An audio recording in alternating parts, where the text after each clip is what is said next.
Hey, what's up, guys?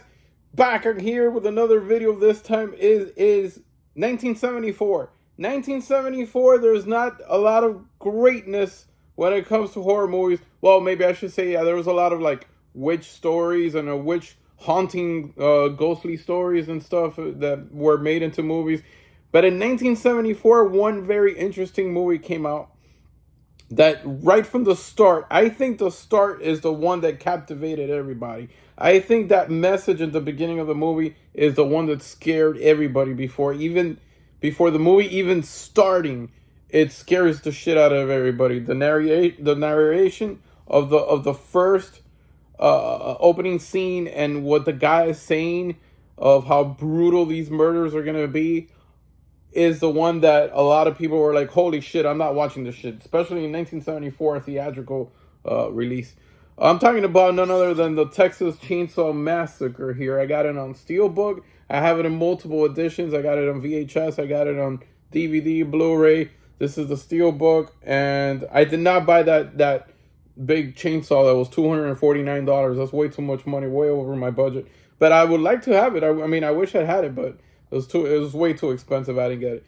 Well, this is 1974, of course, directed by Toby Hooper, the same guy that directed The Poltergeist,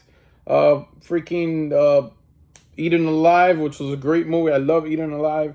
He also directed Life Force and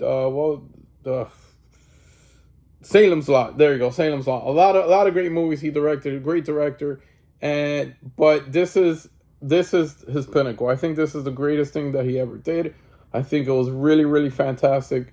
1974. It runs at 1 hour and 23 minutes, so it doesn't bore you. It's not over long. I actually, this is one of the few movies which I actually think it should have been a little bit longer than what it was. It's very simple. The plot is simple. Five friends.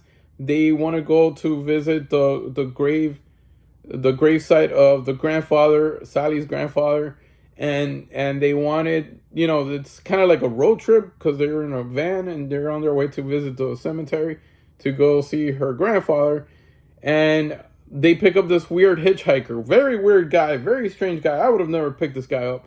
And then he starts doing weird stuff in the van and all that shit. They finally get freaked out with this guy and they drop him off and they forget about this guy.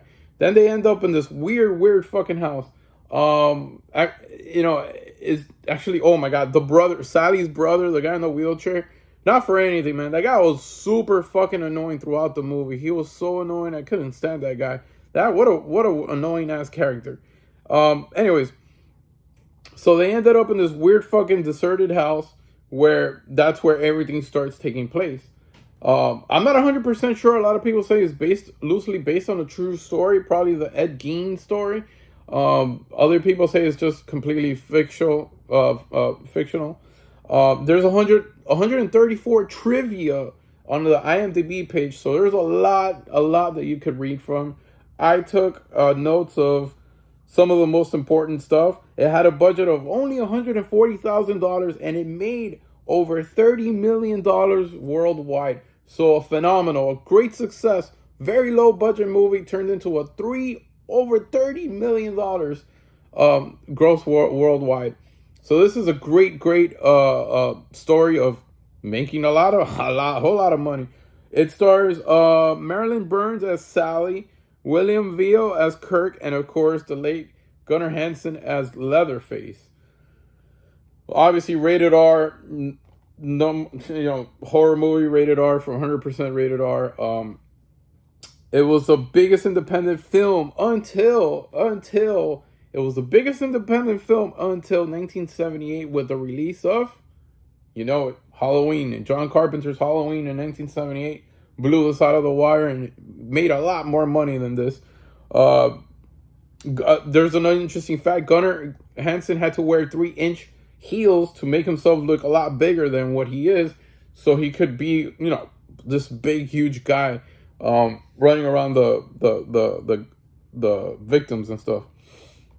I talked about the narration in the beginning when they send a message of what this movie's about and how brutal it was.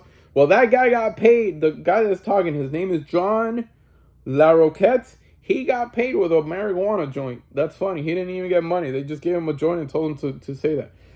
That's the way he got paid. So, okay, so overall, my thoughts on this movie. Again, I'm not going to say that it sucked or whatever. I just think a lot of people put it on this pedestal like it's the greatest movie of all time, greatest horror movie. I don't think it is. I thought it was really good, very well made, but it's lacking of something. It's lacking of more, maybe more victims, more gruesome. It has a lot of grittiness and a lot of grainy. It looks dirty, like kind of like Eaten Alive before, when Tobe Hooper made that couple years before this, I think.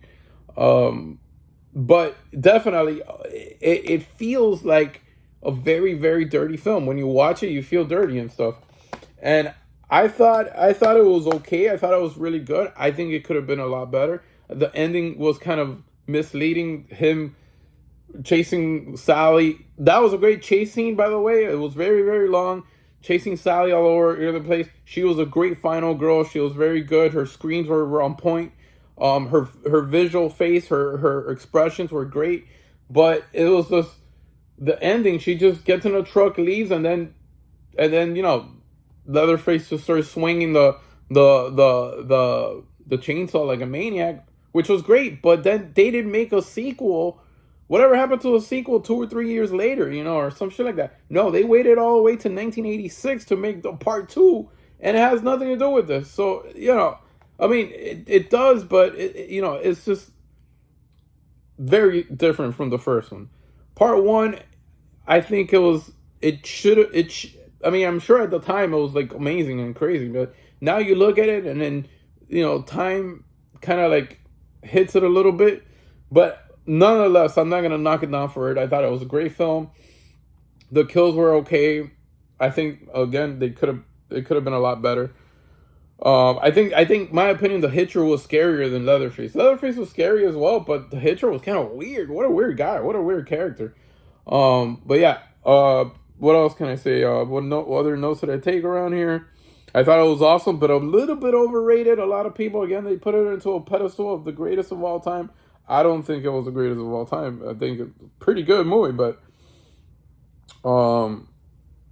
other than that, everything was pretty good. I consider it an essential movie that everybody's got to watch if they're into horror movies. Probably one of the first ones that everybody sees when they get into horror. You got to know Leatherface. He probably belongs in the Mount Rushmore of the horror icons.